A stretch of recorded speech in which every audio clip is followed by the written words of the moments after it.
আসসালামু আলাইকুম, বিসমিল্লাহির রহমানির রহিম। সবাইকে স্বাগতম আমার চ্যানেলে। শুভ সকাল। আজকে ডিম পোস্ট করলাম আর পরোটা কিনে এনেছিলাম সকালের নাস্তা। সাবা তো কোচিংয়ে গিয়েছে, ওকে কোচিংয়ে দিয়ে আসলাম। দিয়ে আসার পথে এই পরোটা ভাজি কিনে এনেছি। মা অবশ্য ভাজি খাবে না, সে তার জন্য ডিম পোস্ট করে দিলাম। আর আমি আর সাইদুলের বাবা ভাজি দিয়ে খেলাম, কিন্তু সাইদুলের বাবা খেলো না, তার কাছে শুধুই ভালো লাগলো নরম পরোটা। আমি ভাজি দিয়ে খেলাম আলহামদুলিল্লাহ। সারামণি উঠেছে, এখন কি খাই দেখি। সাইদুল বাবা তো পরোটা খেয়ে দোকানে চলে গেল, তারপরে রং চা বানালাম, মাকে দিলাম আর আমি খেলাম। আর সারামণির জন্য আম কাটতেছে, ও আম খাবে। আমার চা আবার তো লেবু দেই। আর গরুর গোস্ত ভিজিয়ে রেখেছি, আজকে কি রান্না করি দেখি।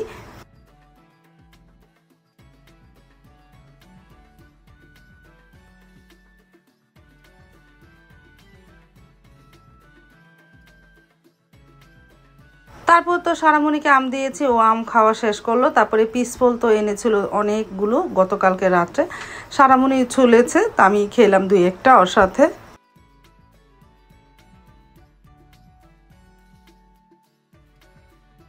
তারপরে ঘন্টাখানিক পর প্রায় 12টার দিকে সারামণি চলে যাচ্ছে স্কুলে। স্কুল খোলার পর তো এখন দূরিয়ে যায়নি, এখন দুই বান্ধবী এসেছে, তাদের সাথে যাচ্ছে স্কুলে।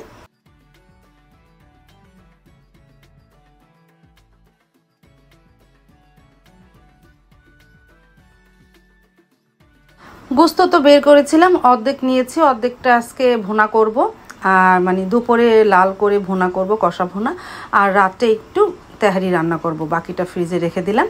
রাত্রে তেহারি রান্না করব না, আর কারকোল ভাজি করব। আর মুরগি মানে গরুর গোস্তটা ভালোভাবে মেখে আমি ঘন্টাখানিক রেখে দেবো। আমি 1টা বাজে রান্নাটা শুরু করব, এখন তো প্রায় 12টা বাজে। আমি মেরিনেট করে রেখে দেই।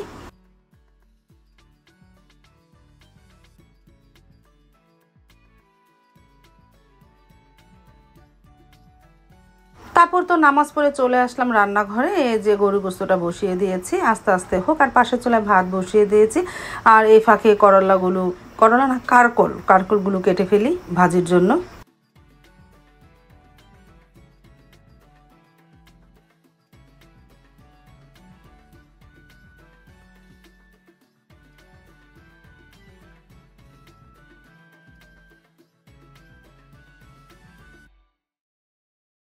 আর বললাম না কতগুলো পিসফল এনেছে, আমি তো তখন কতগুলো খেয়েছি, আবার এখানে দেখে মন চলে আরও দুই একটা খাই। তারপরে এই রান্না করলাম আর খেলাম। আর এদিকে গরু গোস্তটা তো আস্তে আস্তে ভুনা হচ্ছে, অনেকটাই পানি উঠেছে। আমি আর তেমন পানি দিইনি, আস্তে আস্তে ভুনা করতেছি। আর পাশে চলে ভাতটা থেকে দিয়ে কারকোল ভাজি করে নিতেছি, এর সাথে একটা ডিমও দিয়েছি। প্রায় হয়ে গেছে, নামিয়ে ফেলবো।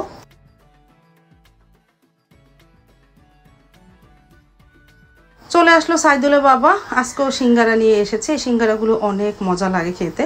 সাইদুলের বাবা আজকেও এনেছে। আর বাহিরে তো হালকা মেঘলা, হালকা রৌদ্র, তারপরে রৌদ্রটাই বেশি।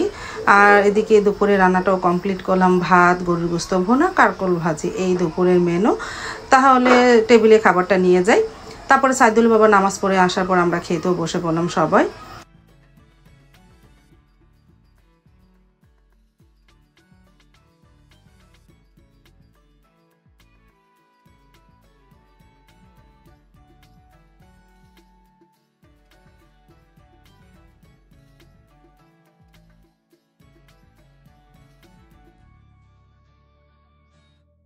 দুপুরে খাওয়া দাওয়া শেষ করে একটু রেস্ট নিয়েছিলাম। আর দেখি ঝুপঝুপি একটু বৃষ্টি নামলো, অতটা বৃষ্টি হলো না, হালকা পরিমাণ একটু বৃষ্টি হলো, তাই একটু ক্যামেরা বন্দি করলাম।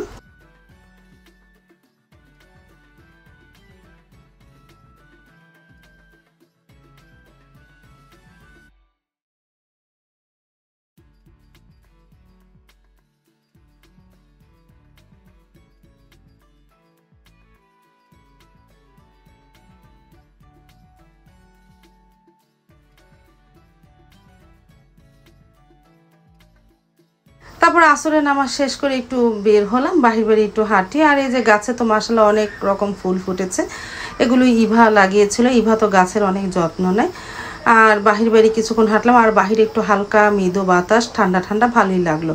তারপর কিছুক্ষণ হাঁটলাম, আর এই যে রান্নাঘরের জানলাগুলি চাপিয়ে দিই।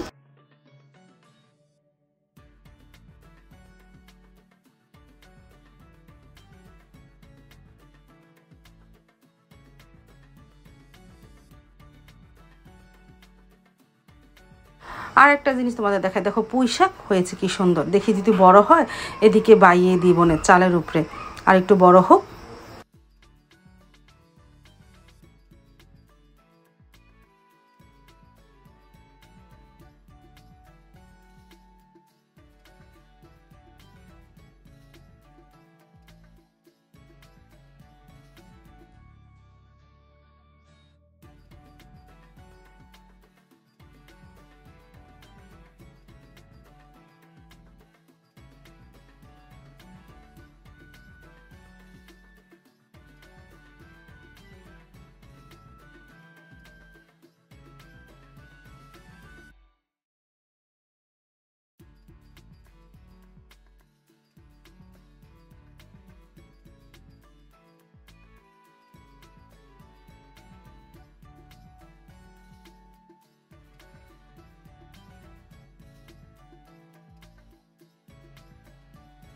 তারপরে সন্ধ্যার পর রান্নাঘরে চলে আসলাম। ওই যে বললাম না দুপুরে অর্ধেক গোস্ত রান্না করেছি ভুনা, আর এই যে বাকি একটু ছোটো ছোটো করে কেটে নিয়েছি, তেহারি রান্না করব, গরুর গোস্তের তেহারি। আমি সব কিছু রেডি করে নিয়েছি, পেঁয়াজটা কাটি তারপরে রান্নাটা বসিয়ে দিই। তারপর তো মশলাটা কষানো হয়ে গেল, এখানে বাদাম বাটা দিয়েছিলাম, তারপরে মশলাটা ভালোভাবে কষিয়ে এখন গরু গোস্তটা দিয়ে দিলাম। আর আমার তেহারি রান্নাটা হলো বা আমার বাসার বানানো মশলা দিয়ে আমি রান্না করেছি, সেই মশলা দিয়ে ভালোভাবে মশলাটাকে কষিয়ে নিয়েছিলাম, সাথে একটু কাজু বাদাম, পেস্তা বাদাম, পোস্ত দানা বেটে দিয়েছিলাম। প্রায় অনেকক্ষণ ধরে কষানো হলো, এখন আলু দিয়ে দিই। তেহারির মধ্যে তো আলু না দিলে খেতে চায় না মেয়েরা।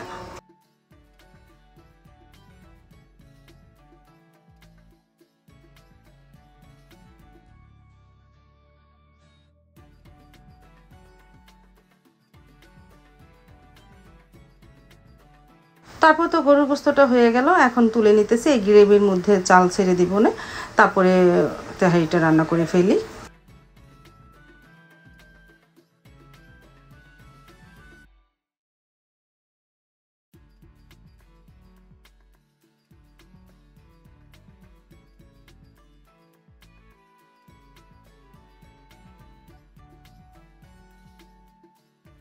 গোস্তটা তুলে সেই গ্রেভির মধ্যে পোলাও চালটা ছেড়ে দিয়েছিলাম, ভাজাও হয়ে গেছে, সাথে কয়েকটা কাঁচামরিচ দিয়েছি।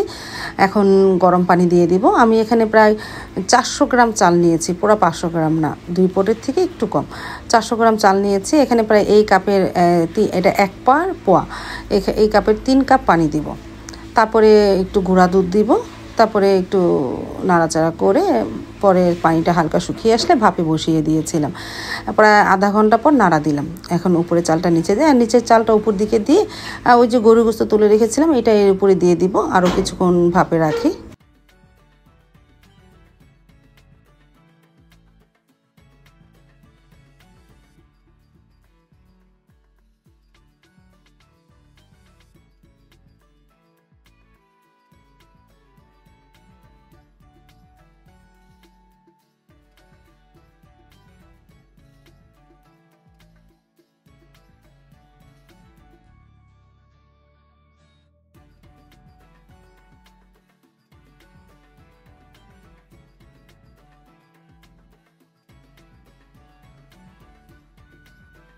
সব গরুর গোস্ত দেওয়া হয়ে গেল, এখন একটু ভাপে রাখি 15 মিনিট, তারপরে একটা নাড়া দিব নে।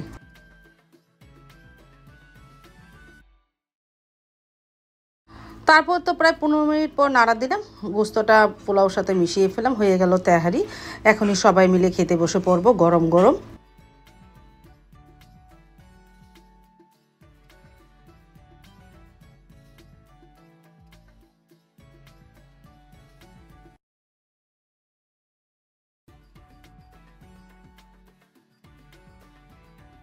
সাইদুল বাবা তো চলে এসেছে অনেকক্ষণ আগে, সে নামাজ পড়ে চলে আসলো, এখন আমরা খেয়ে নিতেছি।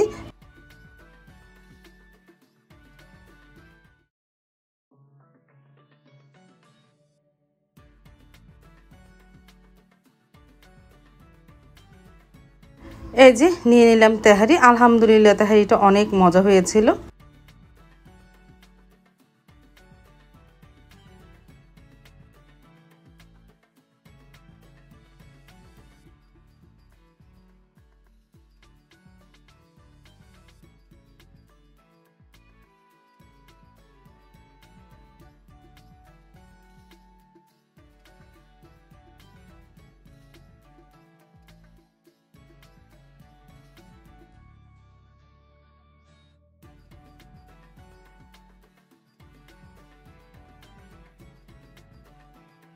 আজ তাহলে এই পর্যন্ত, দেখা হবে আগামীকালকে নতুন আরেকটা ব্লগ নিয়ে। আল্লাহ হাফেজ, আসসালামু আলাইকুম।